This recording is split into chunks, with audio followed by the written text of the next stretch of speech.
সাইফ আলী খানের উপর হামলার পর চমকে উঠেছিল গোটা বলিউড। এ ঘটনায় জড়িত হামলাকারীকে ৩ দিনের মধ্যেই গ্রেফতার করে মুম্বাই পুলিশ। এরপর প্রশ্ন ওঠে, এত বড় তারকার বাড়িতে নেই কোনো নিরাপত্তা, সেই ফাঁক দিয়েই ঢুকে পড়ে দুষ্কৃতী। সিঁড়ি বেয়ে উঠে সরাসরি ঘরে গিয়ে সাইফকে ছুরিকাঘাত করে। এই ঘটনার রেশ কাটতে না কাটতেই জীবনে এক বড় সিদ্ধান্ত নিলেন সাইফের স্ত্রী অভিনেত্রী কারিনা কাপুর খান। ৪৪ বছর বয়সী এ অভিনেত্রী জানালেন, নিজের জীবনযাপন সম্পূর্ণ বদলে ফেলেছেন।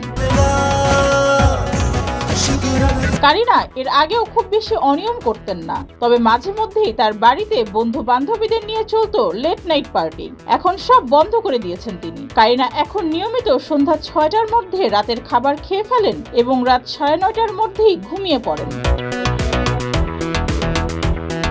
এক সাক্ষাৎকারে কারিনা কাপুর বলেন, আমাকে আর কোনো রাতের পার্টিতে পাওয়া যাবে না। আমার বাড়ির লোকেরা জানেন আমি বদলে গিয়েছি। রাতে বিছানায় শুয়ে অল্প আওয়াজে ওয়েব সিরিজ দেখি, এটুকুই। সাইফের উপর আক্রমণের আতঙ্ক এবং নিরাপত্তাহীনতার অভিজ্ঞতা যেন কারিনার ভেতরে নতুন এক অধ্যায়ের জন্ম দিয়েছে। ডেস্ক রিপোর্ট, যুগের চিন্তা।